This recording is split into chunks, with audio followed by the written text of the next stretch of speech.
আমরা আশা করব বর্তমান সরকারের বোধোদয় ঘটবে, এই দাবি অবশ্যই সরকার নিতে পারে এবং সরকারের সেই বাজেট আছে। একটি দেশে এই টাকা কোনো টাকা নয়।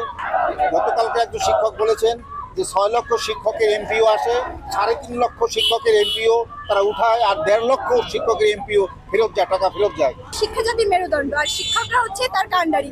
তো সকলেরই তো থাকে যে নিজ নিজ ক্ষেত্রে স্ব ক্ষেত্রে তারা যেন তাদের ন্যায্য মূল্য, ন্যায্য সকল অধিকার, ন্যায্য দাবি যেন পায়, তাহলেই তারা সঠিকভাবে স্বতঃস্ফূর্তভাবে তারা হচ্ছে অংশগ্রহণ করতে পারবে। তো আমাদের অন্যান্য দেশে দেখা গেছে যে শিক্ষকদের হচ্ছে সর্বোচ্চ স্তরে তাদের হচ্ছে জায়গা দেওয়া হচ্ছে, কিন্তু আমাদের বাংলাদেশে কেন শিক্ষকদের এইভাবে নেগলেক্ট করা হচ্ছে? তাদেরকে কেন এভাবে নিচু করে দেখা হচ্ছে? তাদের কেন রাস্তায় নামতে হচ্ছে? তাদের উপর কেন হামলা হচ্ছে? আমাদের ছাত্রদের দাবি যদি মেনে না হয়, আমরা আগামীকাল ছাত্র সমাজ গড়ে তুলবো। আমরা ৩৬ জুলাই করেছি, আমরা কিন্তু কাউকে ছাড় দিব না, আমরা কিন্তু দুর্গ গড়ে তুলবো। আমরা ছাত্র সমাজ একত্রিত হলে সবাই ভালো করে জানে যে কত বড় বড় ঝামেলা হতে পারে।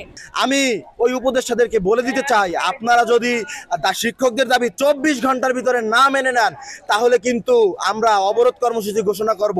পুরো বরিশাল অচল হয়ে যাবে, পুরো বাংলাদেশ অচল হয়ে যাবে। আমরা শিক্ষার্থীরা কি করতে পারি তা কিন্তু আপনারা ইতিপূর্বে দেখেছেন।